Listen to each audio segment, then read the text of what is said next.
জয় মা বিপত্তারিণী, জয় মা সংকটনাশিনী। দেবী দুর্গার 108টি রূপের মধ্যে অন্যতম রূপ হচ্ছে এই মা বিপত্তারিণী।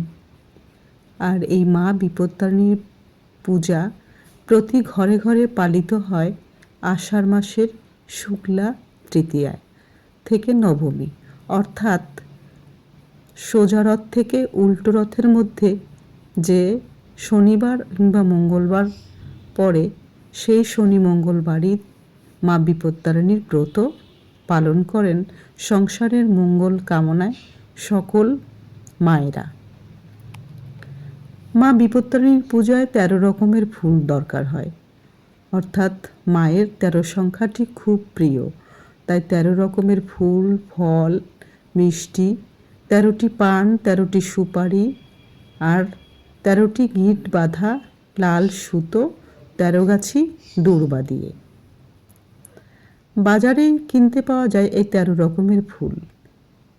কিছু ফুল আমার বাগানের আর কিছু ফুল বাজার থেকে কিনে এনেছে। মৌসুমি ফলও 13 রকমের বাজারেই পাওয়া যায়। দেখলাম বাগানের ফুল কেনা ফুলের মধ্যে 15 রকম হয়ে গেছে, তাই আমি 2 রকমের ফুল কমিয়ে দিলাম। পুজোর যথার্থ নিয়ম, যথাযথ মন্ত্রপাঠ কোনোটাই আমি জানি না মা।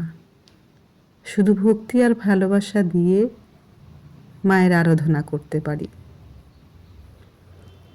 আমি মনে মনে বিশ্বাস করি আলাদা করে বসে মাকে ডাকার দরকার পড়ে না। এই যে পুজোর আড়ম্বর, পুজো করব, সকাল থেকে গুছিয়ে নেব, এ প্রতিটি মুহূর্তেই মাকে স্মরণ করা হয়, আর তার মধ্যেই মা বাস করে। আমি এই বিশ্বাস নিয়েই পুজো পাঠ করি।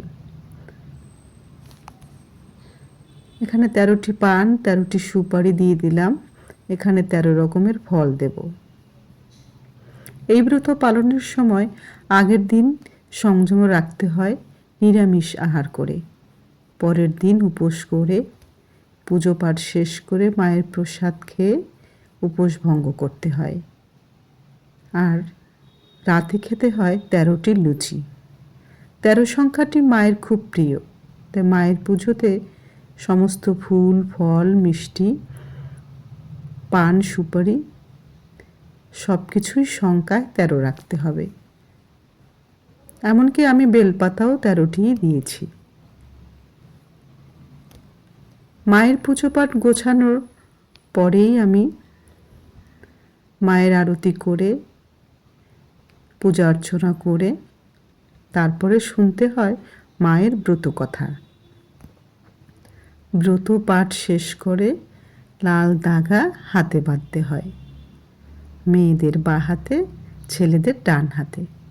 এখানে আমি পঞ্চদেবতার জন্য একটি নৈবেদ্য আর মায়ের জন্য একটি নৈবেদ্য সাজিয়েছি। ঘটে আমের পল্লব,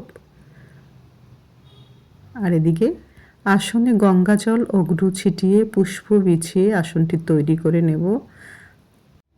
ঘট স্থাপনের জন্য দিয়ে দেব মঙ্গলদ্রব্য, ধান, দুর্বা, গঙ্গা মাটি, ঘটে আমের পল্লব, পান, সুপারি, জবার মালা, আর তারপরে পুষ্পাঞ্জলি।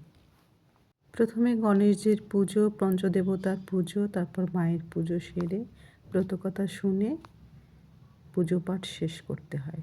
সকলের মঙ্গল করে বিপদ মুক্ত রেখো মা।